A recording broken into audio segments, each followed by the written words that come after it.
اور جناب زہرا سلام اللہ علیہا کے لاڈلے کو پرسہ دے سکیں۔ جیسا کہ آپ جانتے ہیں کہ ہمارے ہاں ایک سے بڑھ کے ایک علماء دین معرفت محمد و آل محمد پہنچانے کے لیے تشریف لاتے ہیں، اسی سلسلے میں یہ ہماری خوش قسمتی ہے کہ ہمارے پاس ایک جید عالم موجود ہیں۔ ہم دل کی اتہ گہرائیوں سے ان کے مشکور و ممنون ہیں کہ انہوں نے اپنی گناہگو مصروفیات میں سے ہمارے لیے وقت نکالا۔ تو بغیر کسی وقت کو ضائع کیے ملتمس ہوں قبلہ مولانا حسن رضا باقر صاحب سے کہ آئیں اور دین محمد و آل محمد سے ہمارے دلوں کو روشناس فرمائیں۔ محمد و آل محمد کی ذات پہ مل کے بلند تر صلوات۔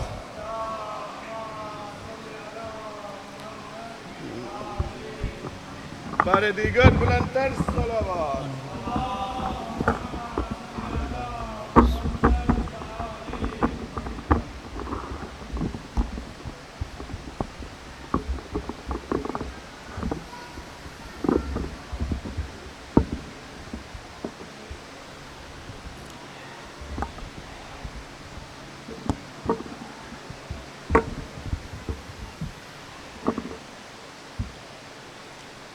اس عبادت کی قبولیت کے لیے، اپنے اپنے گناہوں کی بخشش کے لیے، دعاؤں کی استجابت کے لیے سید الشہداء کی ذات پہ بلند تر صلوات پڑھیے۔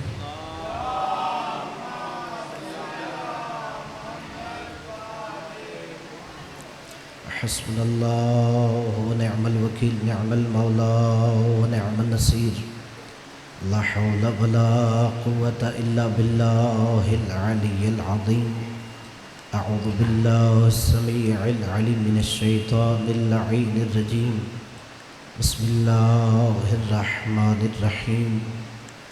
الحمد للہ الذی لا یبلغ مدحتہ القائلون ولا يحصي نعماءه العادون ولا يؤدي حقه المجتهدون، الذي لا يدركه بعد الهمم ولا يناله غوص الفتن، الذي ليس لصفته حد محدود ولا نعت موجود ولا وقت معدود ولا أجل ممدود، فطر الخلائق بقدرته ونشر الرياح برحمته ووتد بالصخور ميدان أرضه، الصلاة والسلام على نبيه وصفيه وحبيبه وأمينه وحجته، النبي الأمي المكي المدني القرشي الهاشمي الأبطحي، سید الثقلین نبی الحرمین امام القبلتین وسیلتنا فی الدارین، جد الحسن والحسین ابی القاسم محمد،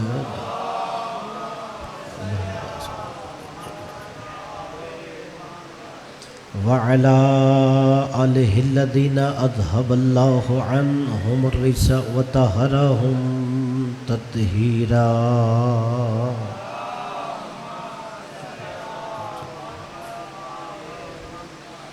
صلوات اللہ علی محبیہم ولعنۃ اللہ علی مبغضیہم، اما بعد فقد قال الہدی فی کتابہ العلی، بسم اللہ الرحمن الرحیم، انما ولیکم اللہ ورسولہ والذین آمنوا الذین یقیمون الصلاۃ ویؤتون الزکاۃ وہم راکعون۔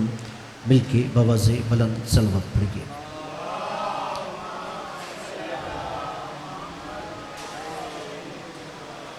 نعرہ تکبیر۔ تمام حاضرین مل کے اپنی زبانوں کو توحید کے نعرے سے معطر کیجئے۔ نعرہ تکبیر، نعرہ رسالت، نعرہ حیدری، حسینیت، یزیدیت، خاندانی تطہیر پر بلند تر صلوات پڑھیے۔